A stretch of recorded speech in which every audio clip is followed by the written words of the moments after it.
As a bit of background, because we're going to jump straight into it, I think you're going to get some more handout sheets in a second so that we can run through all of the tips and tricks I'll be sharing today. But a bit about me. So my name is Ashley Al-Sadi. I might have been down today as Ashley Holt, but I got married a year ago, so I kind of did a bit of a rebrand back then as well.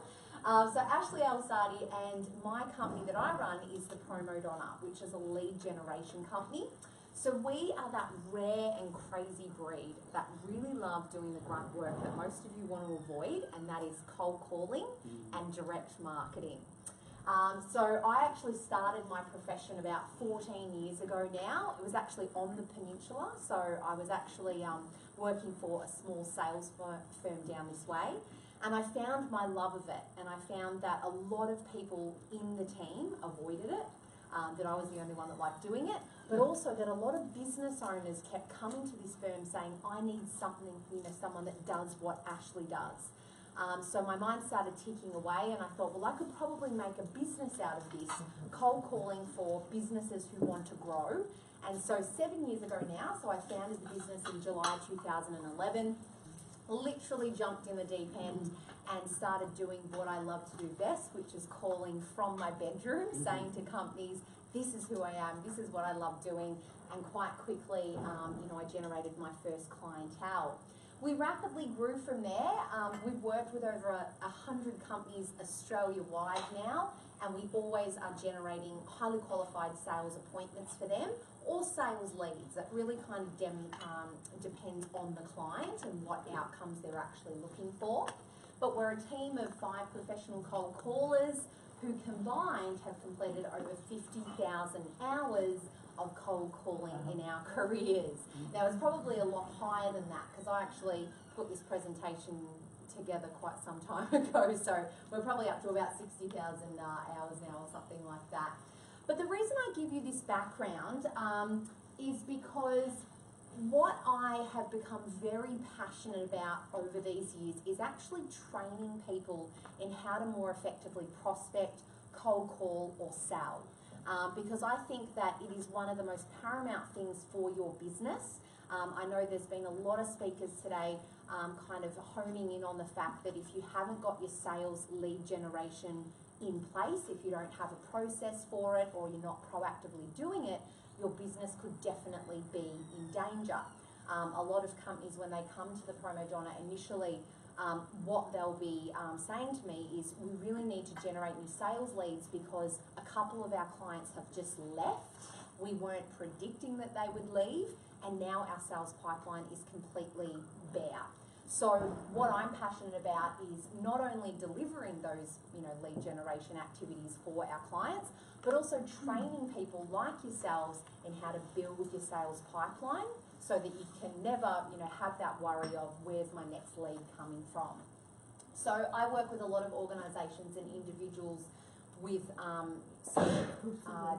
particular training solutions. A lot of the topics that I cover are things like how to develop a sales process, creating a great elevator pitch, closing techniques, obviously, NLP. Has anyone heard of neuro-linguistics programming here? I see. Yeah, great, that's fantastic. A lot of people haven't heard of it before, but it is the study of human behaviour and communication models, and it's all about rapport building, and I love it because, it's a bit like human psychology, what makes people tick, and if you can actually learn some of these techniques, I believe you can pretty much sell to anybody. So really exciting when I run those types of programs. So also script development and role plays. I'll skip through this. They're just a few of the brands that I've worked with, training them. A lot of real estate agencies obviously sell a lot, but really there's a vast array of industries that we can work across, in particular with training. But what I wanted to jump straight into you guys with this afternoon was developing a killer sales process. Now, I know earlier on this morning you did have a sales presentation, but this is how my one's going to differ a little bit. So obviously I've given you some insight into the fact that I've been a cold caller now for 14 years, and the fact is each and every day when I'm on the phone, I use this sales process to generate the results that we get. Now, some of you might be sitting there though thinking, well, I don't like cold calling, I don't do cold calling, I don't want to learn this process because I don't want to pick up the phone. The good news for you is it doesn't just have to be about cold calling. It can actually be used for your follow-up calls. It can be used as a sales process when you network. It can be used as a sales process pretty much in any sales situation. So that's why I'm excited to share this with you guys today. So say you connect with someone, at this event, you want to follow up with them, they've given you their business card. If you're sitting there thinking, I don't really want to call them because I don't know what to say, this process is going to help you to pick up the phone and feel a little bit more confident about it. So, hands up here, who actually does use the phone to contact their prospective clients? Yep, we've got a couple, fantastic. How many of you would like to contact prospects but you kind of hesitate because you don't really want to pick up the phone? There's a few. I love the honesty, So just to kind of reinforce again, the reason that I believe a lot of people fear picking up the phone, the reason it's a bit of a dying art, is because they don't have a sales process in place. So again, I'm hoping that step by step, once I take you through this, you might be able to walk away from today and be able to implement this in your own business. Now with the handout sheets that are going to be going around, I'm not sure if they're there yet, but in my little folder, there's actually going to be a script template in there. So again, you can use this script if you want to do your own calls or if you want to do some follow-ups, things like that. So let's jump straight into it. So the first step in my sales process that I teach people is all about preparation. Now when we talk about preparation, there's actually two components to preparation. The first one being your mindset. Now it's amazing because, I think that selling is one of the biggest mindset games out there, and it's probably why I love playing it. I love that whole game of turning a no into a yes. And the fact is, if you can't master your mindset before any sales situation, you're not going to get the results that you want. So what I'm going to share here are some tips about how to master your sales mindset and just, get the kind of results that you're looking for. The first thing that you need to do is to really set some personal goals and, targets for yourself. Now, one tip I'm going to give you, and again, you've probably heard all about goal setting and the importance of writing it down, but I can't stress it enough that you write down the goals that you want to achieve as if you've already achieved them. So, as an example, before any Promote on a sales cold calling session, myself and my team, what we do is we write down on a piece of paper, I generated XYZ company, 3 appointments. And then I'll actually put down the page 1, 2, 3, as if I've already achieved 3 appointments for that client.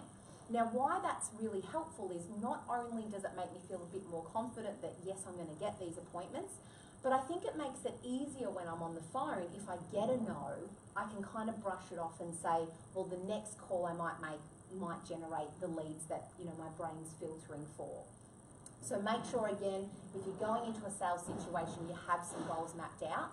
On top of doing it for, say, a cold calling situation, make sure you're doing it even when you're going to a networking event like this. I mean, you guys might have come into today thinking, well, not only do I want to generate some great information for my business, but I want to connect with 3 people that I can do business with.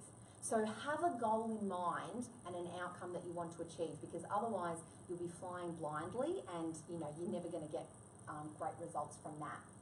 The other thing that I'd like to share here with people is a bit of a story about the importance of understanding the energy that you might feed off to your prospective clients. When I started out cold calling, I was naturally quite good at it. I love talking to people. That's probably blindly obvious. Naturally I could create the results that I was looking for. But there was this one morning where everything started to go wrong. What happened was I bogged the car in the driveway as I was, going out for work.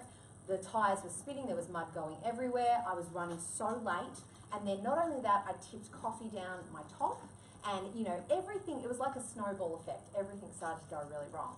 But I thought, look, I'm going to get into work, I'm going to start my calling, and I'm going to, just get on with the day.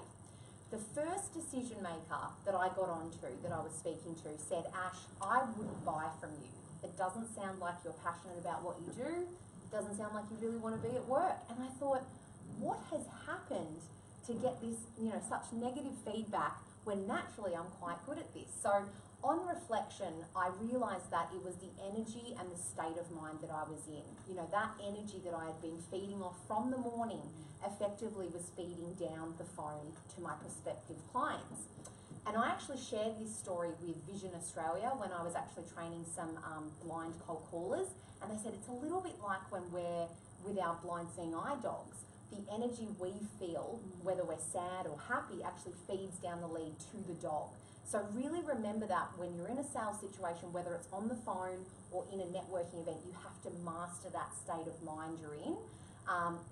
Quite often my call team and I, we might, listen to some music or go for a walk, whatever it is, to make sure we get into that peak state. Now, the last tip I'll give you when it comes to mastering your mindset is also to visualize how you want to be regarded by your prospective clients. What do I mean by this? So earlier on in my career, again, my boss had said, look, you're doing quite well, but you don't sound authoritative. And I said, well, what do you mean by that? She said, well, you sound like a young girl and I don't know if people would want to buy from you. And I said, well, what do you want me to do about that? Because I am a young girl.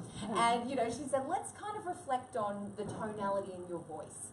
Now, I was doing what a lot of young women do, and that is I had an upward inflection in my voice. So I asked questions like this: is it something you're interested in? At the end of the question. And so basically it was giving that kind of almost like sounding like I had hesitancy in my voice, and again, not that authority. So she said, look, I want you to go away and think about someone that you think is really authoritative, that you can model your voice on. So what I actually did was I started to model my voice on news reporters. So Ashley Al-Sadi, National 9 News. They speak down with authority. So it is no coincidence when people tell me all the time, you have a great phone voice. That's not an accident. It was all learnt behaviour. And I always love to share that story because, again, quite often people sit here thinking, oh, but I don't have a great phone voice. Practice, practice, practice, and model your voice on people you want to sound like. All right, so I said that when it comes to preparation, which is the first step in the process, was component number 1, the mindset.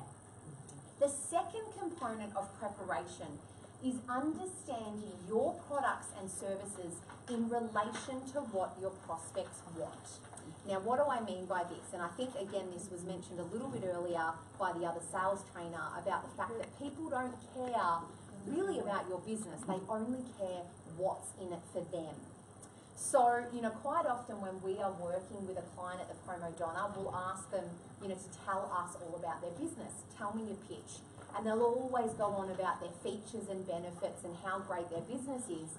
And then what it comes back to, I'll say, guess what? Your prospects don't care. What they care about, again, is what's in it for them. So I'll give you an example here.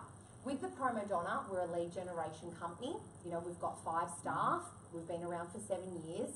I could give you a bit of a pitch with all of those things, but you don't really care.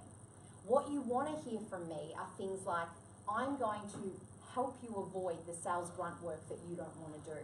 I'm going to help you to grow your business and fill your sales pipeline.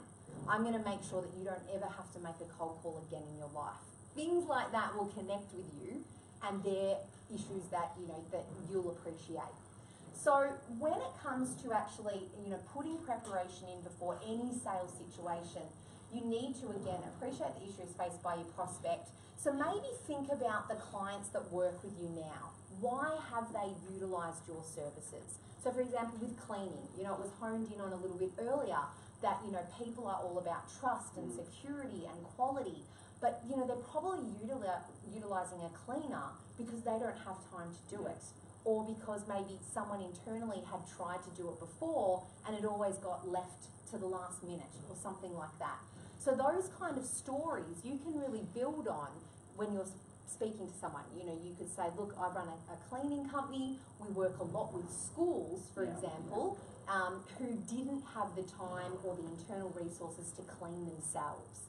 And things like that will connect a lot more with you know, those kind of people. So does anyone have any questions about that? Do you connect with the fact that, you know, your prospects are going to appreciate the issues that are faced by them a lot more than your features and benefits? Does that make sense? Yep. Okay, brilliant. All right, so that was component number one, which is all about preparation. So before you actually go to market and do your pitch, whether it's over the phone or in a sales face-to-face situation, you need to prepare your mindset and understand the issues that are faced by your prospects. Then we come to the elevator pitch. So hands up here, who's all heard the term the elevator pitch? I'm sure you've all heard it. Yep, it's a very salesy term. Now the elevator pitch though, I'm not sure whether you all know where this story or the actual you know, name came from. I love old Hollywood, so I love this story. A lot of script writers back in old Hollywood would never have the opportunity to meet with studio heads or people that actually developed these movies. So what would happen is they would go into the studios, they would jump into the elevator, and they would only have about 10 to 15 seconds to pitch. This is, you know, my great script, this is why it's unique, this is why it's different, and this is why you should produce the movie. Now fast forward to these days, and I still think that we have very limited time to make that great impression with someone and to do a great pitch. So, you know, coming up with an elevator pitch that works for you and your business is so integral. Even if you're doing like a follow-up call or something like that, I think that it's important just to remind people of who you are and what you do. And one thing you can actually do is develop your pitch around the last step that we talked about. So we talked about the fact that prospects are only interested in the issues that they face and how you're going to help them. So try and include that in your pitch. The other important thing to make note of when you're talking about or you're putting together a pitch is making it really clear and concise about who you are and what you do and the purpose for your call. Your opening should also be, you know, unique and different and interesting.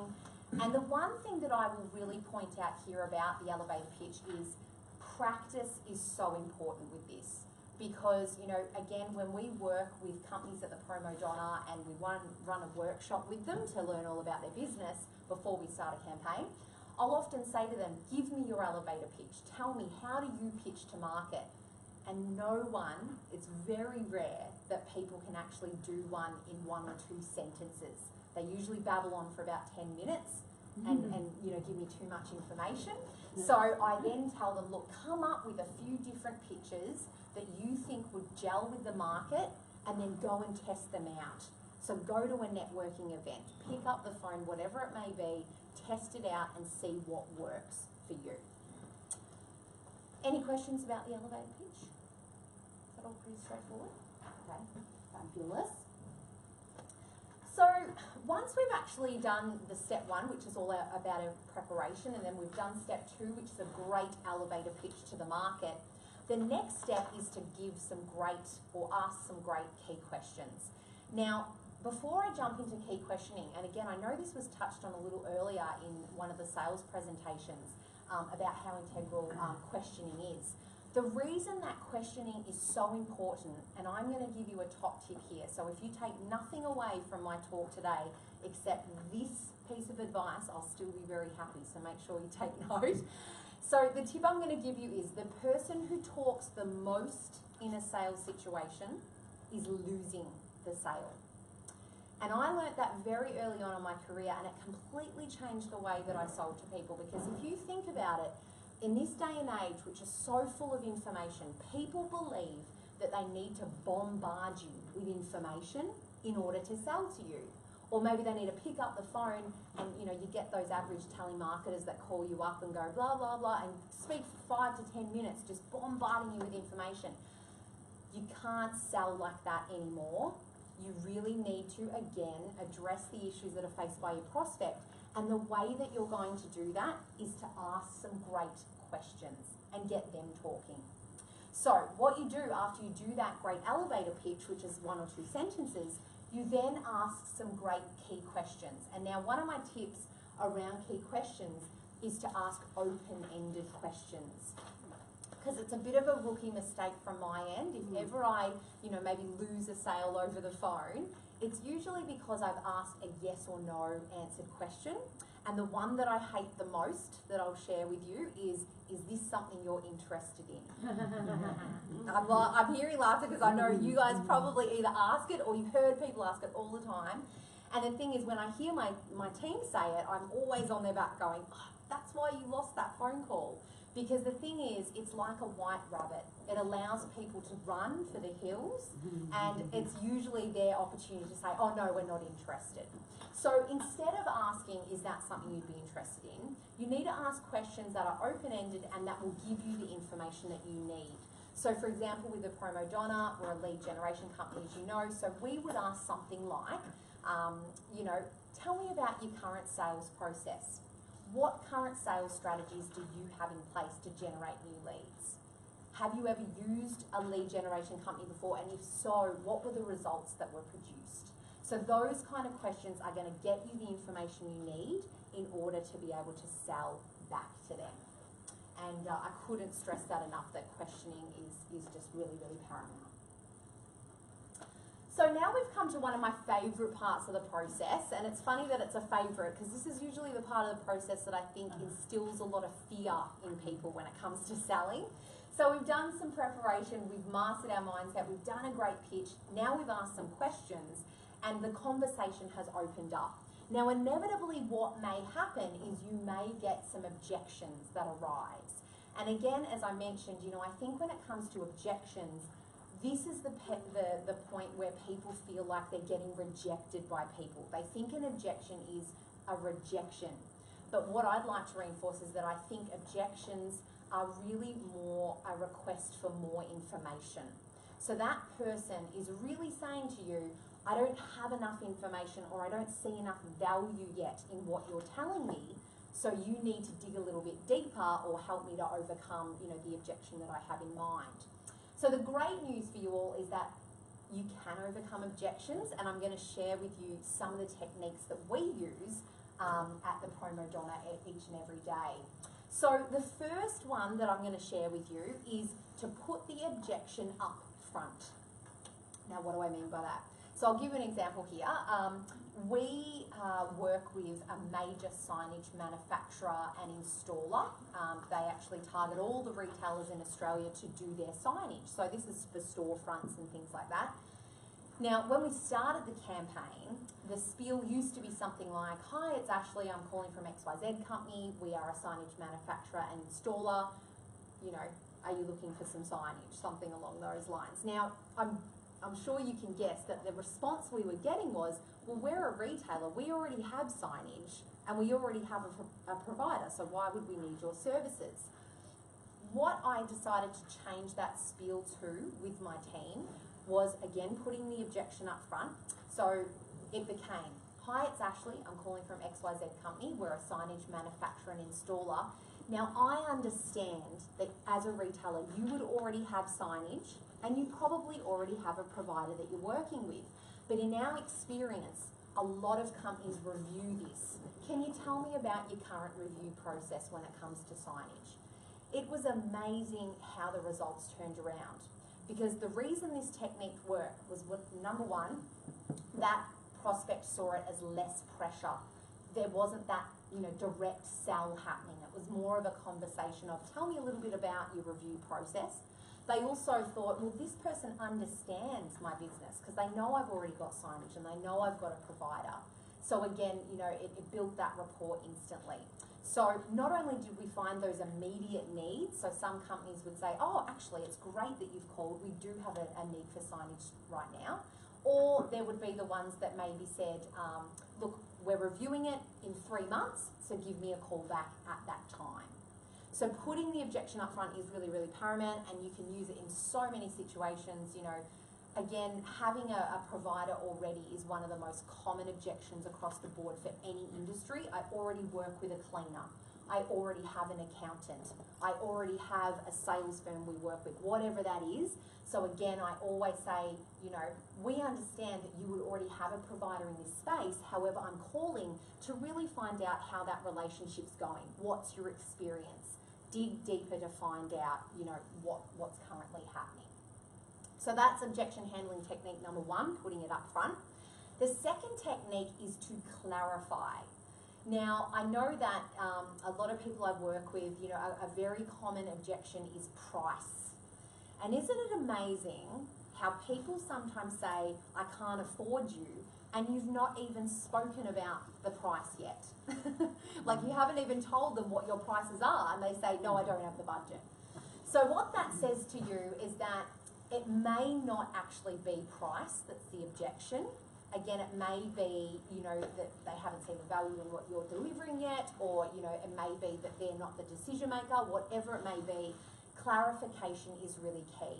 So again, you know, they say, look, I don't have the budget right now. I might say, well, tell me a little bit more about that. Do you actually have a budget dedicated to sales that I should be aware of? Or tell me, you know, is it really price? Or, you know, is there something else that, you know, might be a bit of an obstacle for you guys to utilise our types of services?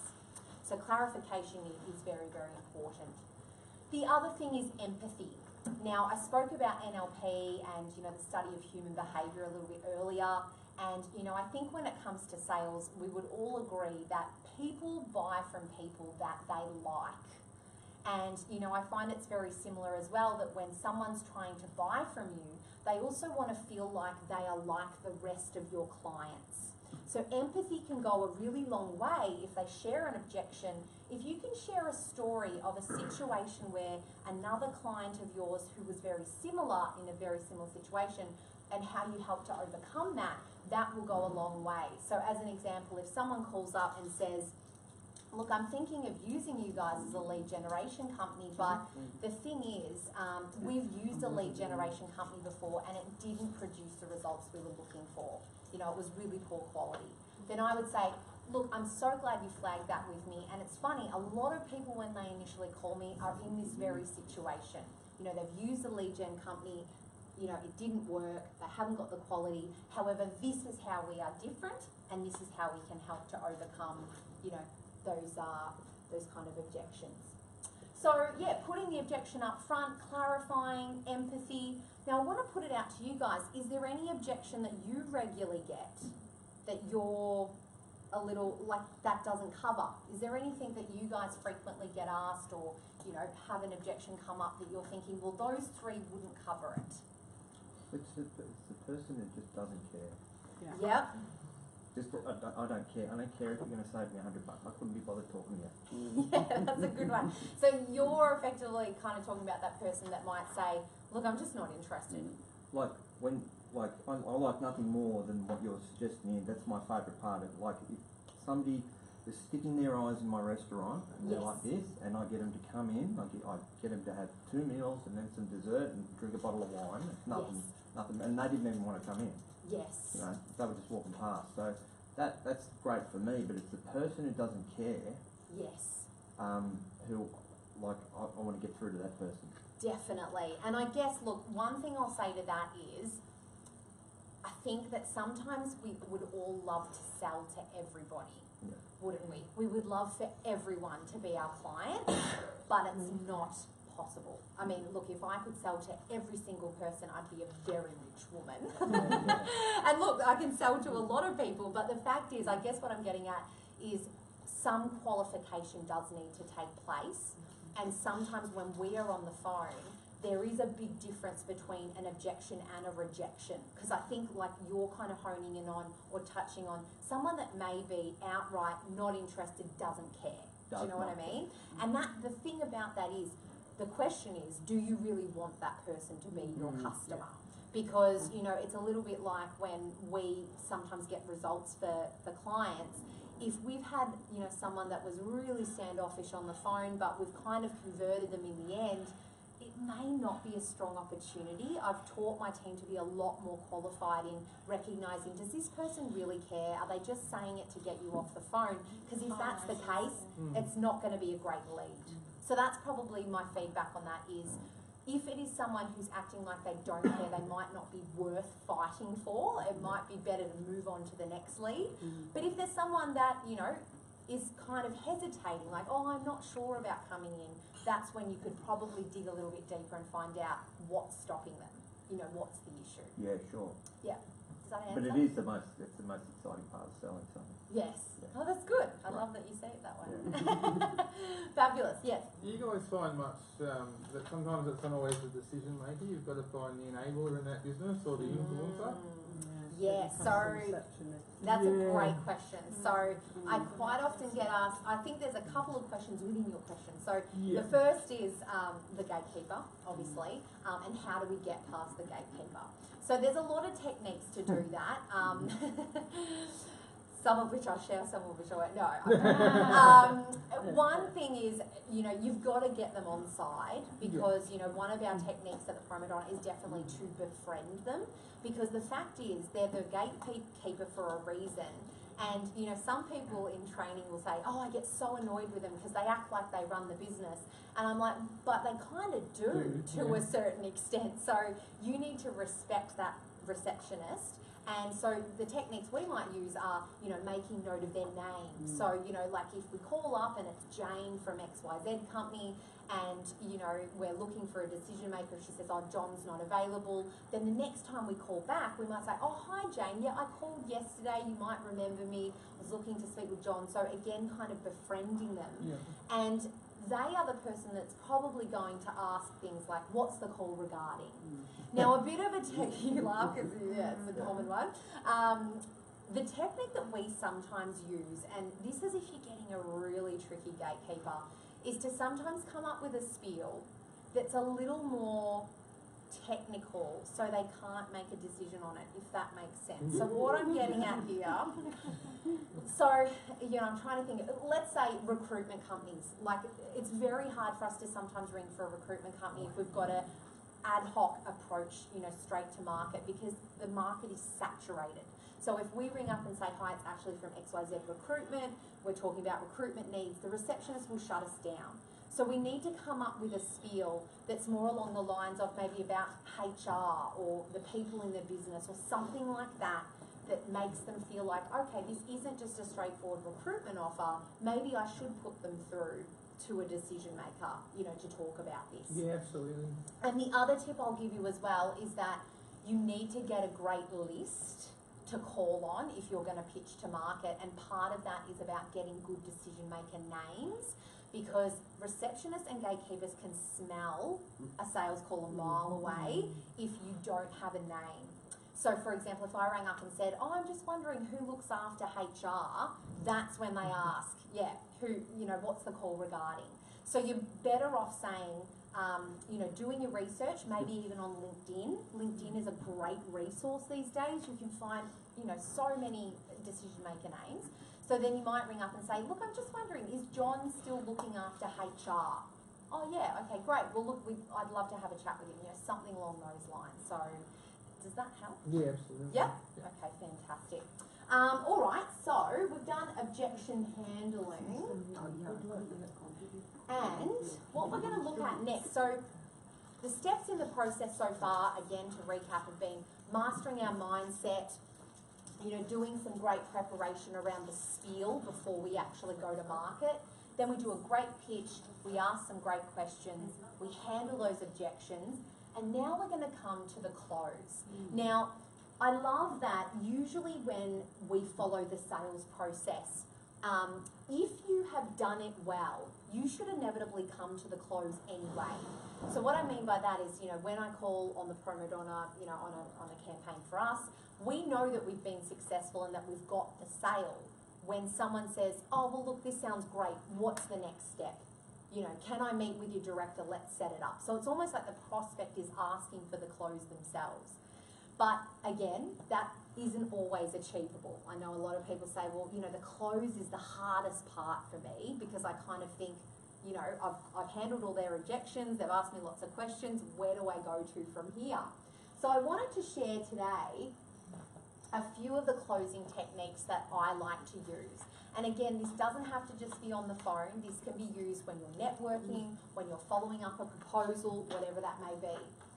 So closing technique number one is the assumptive close. Now, what I mean by the assumptive close is you use assumptive wording to assume that that prospect is going to convert and work with you. So I'll give you an example here that, you know, with the promo donna, when I do a pitch, I'll go and meet with someone, then I'll do a proposal for them, and I'll usually send that proposal through and follow up with a phone call. Now, when I'm talking to them on that phone call, I will talk to them as if they've already become a client. I'll say, well, look, John, when you go ahead with us and run the workshop that we're going to run, is there anyone else that needs to be involved? Or, John, when you start the campaign with us, this is how it's going to proceed, blah, blah, blah, blah, blah. So that assumptive wording works wonders. And also when you're on the phone just trying to generate some new business, for example, assumptive closes can really help when you're talking about, say, the days that you'd like to meet them. So, you know, it might be, oh, well, John, when we get together and meet, would you like me to bring along some information on XYZ? Or, you know, John, when we get together and meet, is there anyone else that should be involved on that conversation? So assumptive closes are really powerful. It's probably one of my favourite closing techniques. The second closing technique is the hard close. Now, I know a lot of people kind of hear that and go, oh, I don't want to be that cheesy salesperson and, you know, do the hard sell. But it doesn't have to be that way. It doesn't have to be that you are, you know, kind of being aggressive or, you know, kind of pushing people into something they don't want to do. I guess what I mean by the hard close is really being prepared and confident enough to ask for the sale when it's there for the taking. And I'll give you an example here of a time I didn't do a hard sell and I regretted it because it's a good learning for everyone. So I met with a prospective client about a year ago, and as I said to you guys, my normal process is when I sell is I will go out to a meeting, I'll find out all about their business, and then I'll do a proposal and follow up after. Now, what was different about this company was when I met with him, he gave me all the buying signals in that appointment. Like, he wanted to sign there and then on the day. He didn't even need a proposal. He said to me, Ash, what are the next steps? How do we get started? What I should have done, or how I should have been prepared, is to have some documents there to say, well, John, if you want to go ahead, it's as simple as making a time for the workshop, here's our terms and conditions, let's get started, that kind of thing. But what I did was I actually said, well, look, John, I'm going to go back, I'm going to do a proposal for you, then I'll follow up, and guess what? He went cold. He went cold, and I'm still chasing him to this day. I'm going to be pleasantly persistent. I'm still going to get it. I've got my eye set on it, but that's just an example of a hard close where it's more about preparation than, you know, being aggressive with someone, and again, having the confidence to ask for the sale when it's ripe for the picking. Any questions about that one? No, that's all pretty straightforward. And then lastly, there's the now or never close. Now, I love this one because this can be really good for companies that maybe have a discount or a membership or, you know, something of those along those lines. And I'll actually share another story here with you very quickly of how someone used the now or never close on me and it worked. So I'm actually a part of a women's network. They run Australia-wide, but I was a member for a few years and then they changed CEOs. And I hadn't re-signed for that reason because I didn't really know the CEO and that kind of thing. But I used to actually speak for this network a lot. And they know that I love speaking and presenting. So what they did is they actually rang me up, and it was the director, and she introduced herself and she said, Ash, we'd love you back as a member. What I'd love to offer you is some speaking gigs. And I said, oh, brilliant, you know, like I'd love to, you know, sign up for these presenting and these dates. And she said, but the thing is, we need you to sign up for a membership today if you want those speaking gigs. And I went, oh, you know, but the fact was they really honed in on something that I really love and that was important to me. And I thought, well, for the price of the membership and what I'm getting, that's great. But again, they made it a now or never. You know, if you don't sign today, those speaking slots might go. So you need to, you know, make sure you sign up. So I went ahead and I did it. It was very, very smart. So, you know, you could do that for things like, you know, with the restaurant, it might be, you know, that people, if they don't come in tonight, then they can't get that kind of discount, or, you know, something along those lines that's going to create more of a sense of urgency, you know, with your prospective client.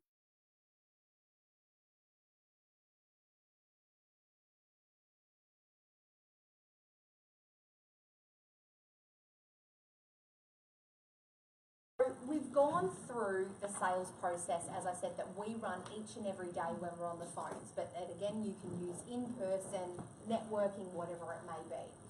But I wanted to just point out a few extra things that I think are so integral when it comes to selling, whether it is, again, cold calling or, lead generation, whatnot.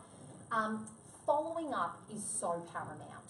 Now, I know there was a woman here earlier today that was actually asking the question about direct mail campaigns. Remember, she was saying, is direct mail still around? Does anyone still do it? And I see a lot of companies that still do it, whether that's in hard copy or whether it's in email format. One thing that would catapult the results that they're generating is by picking up the phone and following up the prospects, which I think, again, she mentioned, and I couldn't agree more.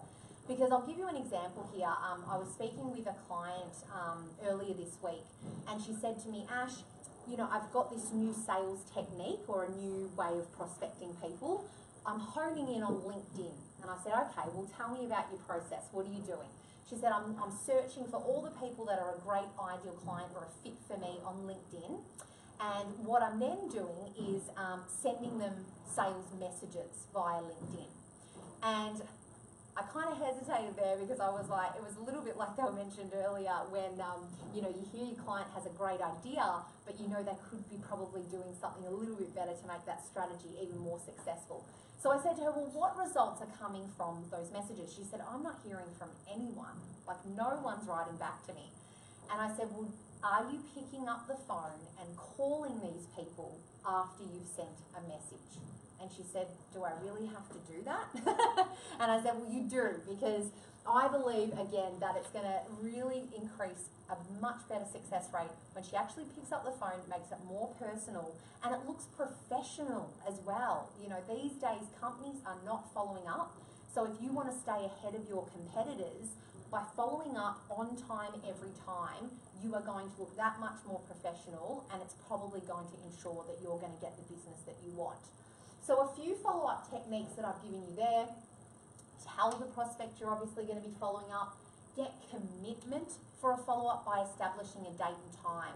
Now that one's really important because, again, I hear, and when I teach a lot of people with sales, and they've written a sales proposal for someone, and I say, well, why didn't you get the close? Did you follow up your proposal? That's where it's fallen down. They've sent out a proposal and then they've chased their tails. They've been calling all these people on the phone and not reaching them.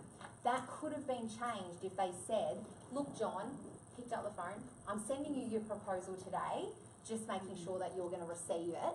Now, just to let you know, I'm going to call you back next Wednesday at 10 a.m. Does that suit you? Lock it in the diary so that you get the commitment from him to talk through the proposal, because not only does it mean that he'll be there, but it also means that he'll probably read the proposal that you've written for him. So getting commitment's very, very important. I also mentioned calling on time. Every time is very paramount. Being politely persistent or pleasantly persistent. A question that I always get asked is, how many times do you call someone before you give up? And the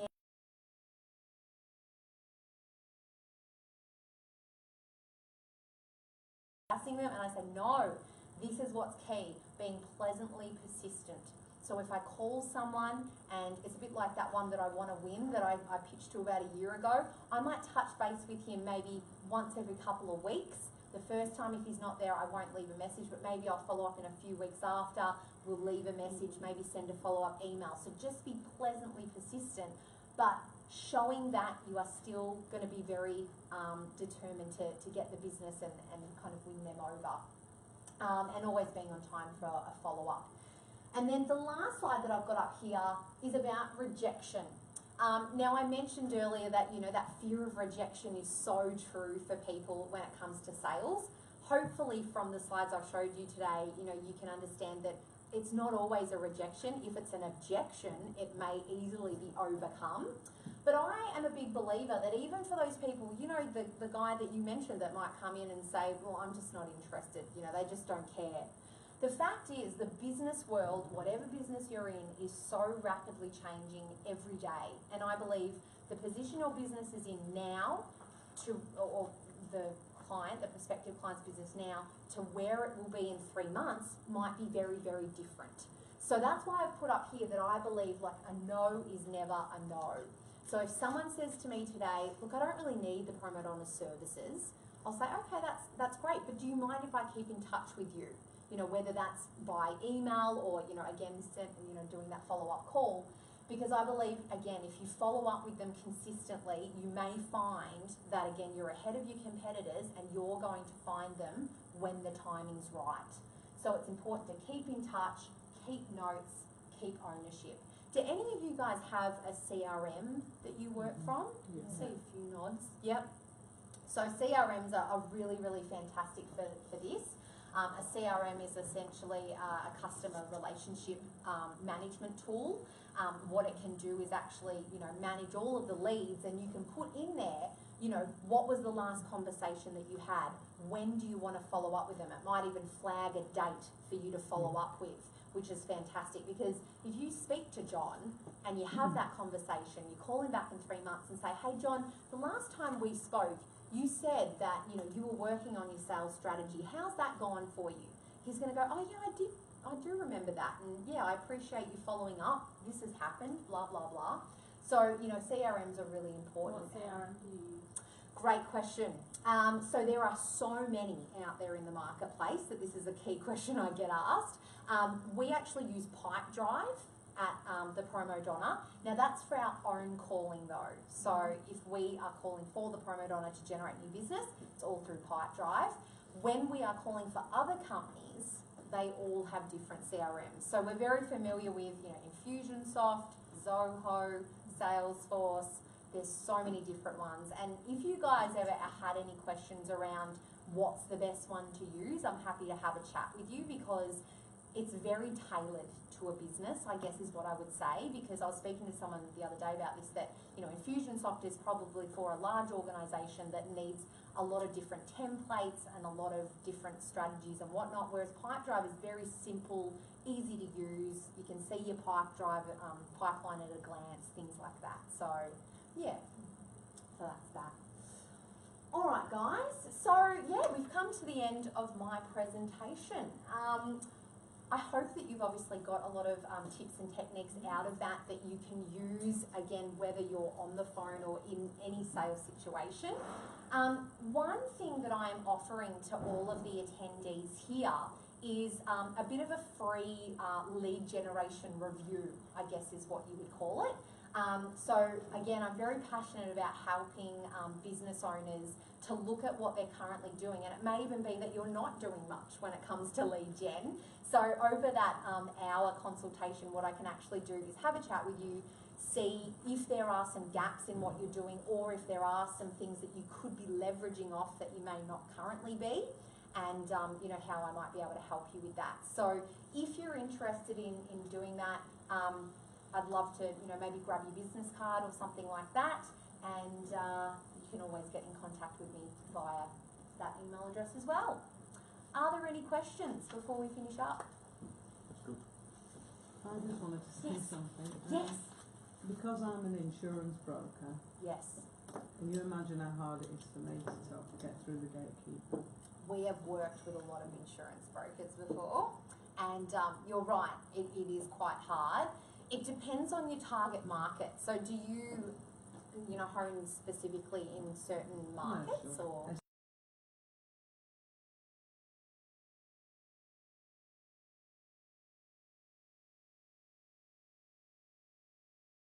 Traction, and where maybe we didn't get